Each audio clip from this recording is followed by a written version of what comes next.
حضور نے ارشاد فرمایا کہ جو کسی روزہ دار کا روزہ افطار کرواتا ہے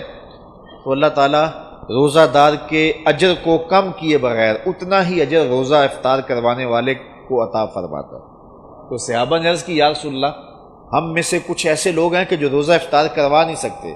اتنی طاقت نہیں رکھتے کہ ہم روزہ افطار کروائیں تو پھر یہ ثواب ہم تو نہیں پا سکیں گے۔ تو حضور علیہ السلام نے فرمایا لازمی نہیں ہے کہ تم سیراب کر کے کسی کو کھانا کھلاؤ یا پانی پلاؤ، اگر مذقۃ لبن، حضور نے فرمایا کہ دودھ کا ایک گھونٹ، اور شربہ من الماء، یا پانی سے ایک گھونٹ، یا حضور نے فرمایا کہ کھجور کا ایک ٹکڑا بھی اگر کسی نے دے کے کسی کا روزہ افطار کیا، اللہ تعالیٰ جل شانہ اس کو پورا ثواب عطا فرمائے۔ اور جس نے پورا اہتمام کیا کہ اس کو صحیح افطاری کروائی، اس کو سیراب بھی کیا، اس کو رجایا بھی، تو حضور فرمایا اللہ تعالیٰ قیامت کے دن میرے ہاتھوں سے اسے حوض کوثر کا جام نصیب کرے گا، اور فرمایا کہ وہ حوض کوثر کا جام جب اسے ملے گا اور وہ پی لے گا تو رسول کریم نے ارشاد فرمایا کہ جنت میں داخل ہونے تک حشر کا سارا دن جو 50,000 سال کا دن ہوگا، فرمایا اس سارے دن اس کو پیاس نہیں لگے گی۔ تو یہ ماحول پیدا کریں، لازمی نہیں ہے کہ آپ بڑا اہتمام کریں۔ اگر آپ ایک مٹھی کھجوروں کی جو ہے وہ مسجد میں بھیج دیں، یا ہمسایوں کے گھر بھیج دیں، یا کسی غریب کو دے دیں کہ جناب آج یہ روزہ میری جانب سے آپ کھول لیں، تو وہ کھجور دی ہوئی بھی پورے روزے کا ثواب نامہ اعمال میں درج کر دے گی۔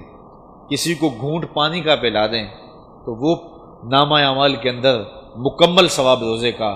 لکھ دیا جائے گا۔ اور اگر اللہ نے آپ کو وسعت دی ہے، یہ سیاسی افطاریاں چھوڑیں، ان لوگوں کو روزہ افطار کروائیں جنہوں نے روزہ رکھا ہوا ہے۔ یہ آج کل یہ بھی فیشن ہو گیا ہے کہ اپنی نمائش کے لیے افطاری کروائی جاتی ہے، اس میں کوشش ہو جاتی ہے کوئی وزیر مل جائے، کوئی MNA صاحب مل جائیں، کوئی MPA صاحب مل جائیں، کوئی آفیسر مل جائیں، اور اس بہانے سے ان کی دعوت کا موقع۔ اور میں کہتا ہوں کہ یہ اکثر ان کا روزہ کھلوایا جاتا ہے جنہوں نے روزہ رکھا ہوا ہی نہیں ہے۔ وہ دوپہر کو بھی کھول کے آئے ہیں، وہ صبح بھی کھولا تھا انہوں نے، اور اب بھی وہ بیٹھے ہوئے ہیں، اور ہنسی آتی ہے کہ روزہ رکھا ہوا ہی نہیں، تو انتظار کر رہے ہوتے ہیں کہ ذرا اذان ہو لے۔ تو